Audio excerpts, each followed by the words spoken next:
สวัสดีทุกคนกลับมาพบกับcinnamonlol channel อีกแล้วครั้งที่แล้วเนี่ยเรากินยากิโซบะซอสช็อกโกแลตใช่ไหม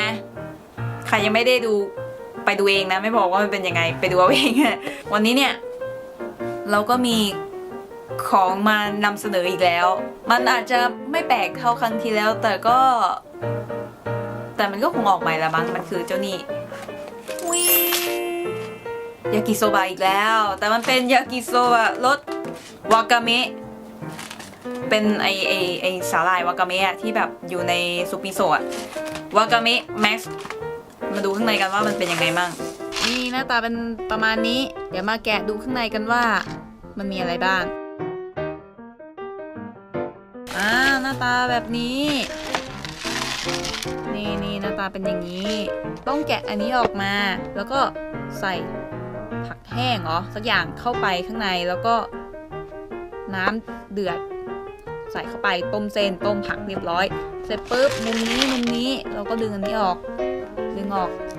ดึงออกปั๊บแล้วก็เทน้ำออกก็จะได้เส้นเปล่าๆมาละแล้วก็ใส่ซอสคลุกเรียบร้อยอร่อยเดี๋ยวมาลองดูว่ามันเป็นยังไงดีกว่านี่ข้างในนี่เลยแกะซองผักแห้งออกมาใส่แล้วเดี๋ยวเอาไปต้มเดี๋ยวไปดูหน้าตากันว่าเสร็จแล้วจะเป็นยังไงไปเอาล่ะตอนนี้เราก็ต้มเส้นเสร็จแล้วหน้าตาเป็นแบบนี้โอ้โหเยอะมากเลยสมแล้วที่เขาบอกว่าวากาเมะแม็กซ์จริงๆโอเคเดี๋ยวเรามาใส่ซอสกันดีกว่า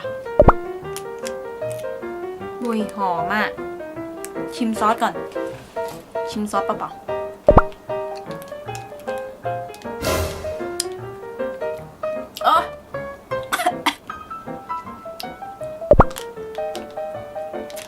เค็มเหมือนหมูย่างเลยทำไมรสชาติมันหมูย่างเลยมันมีกลิ่นแบบมันเค็มๆแล้วก็มีกลิ่นแบบพริกไทยอ่ะเหมือนหมูพริกไทยอะไรประมาณนั้นกลิ่นมันหอมวากาเมะอ่ะมันหอมสาหร่ายมากน่ากินอ่ะน่ากินกว่าครั้งที่แล้วเยอะเลยช็อกโกแลตน่ะโอ้โหไม่โอเคเลยชิมแล้วนะว้าว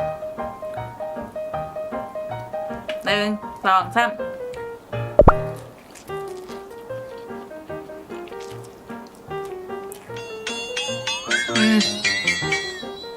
เค็มอย่างเดียว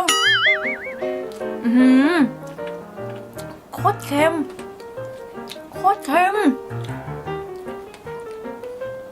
เดี๋ยวมันไม่ใช่ยากิโซบะแล้วเนี่ย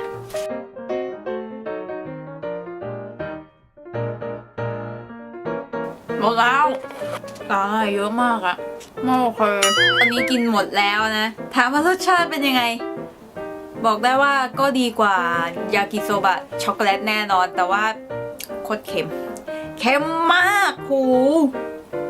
ซอสแต่มันเค็มไอเนี่ยแหละตัวทำลายเลยเนี่ย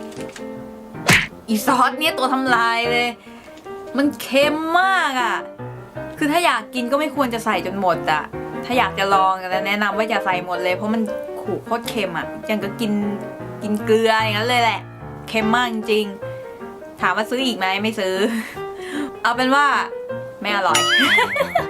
มันไม่อร่อยนั่นแหละมันเค็มอย่างเดียวเลยไม่มีรสชาติอื่นเลยนอกจากเค็มก็สำหรับคลิปนี้ก็คงจบเพียงเท่านี้ก็คลิปน่าจะเป็นอะไรก็อย่าลืมติดตามด้วยก็แล้วกันเนาะวันนี้ก็ลาไปก่อนไปละบ๊ายบา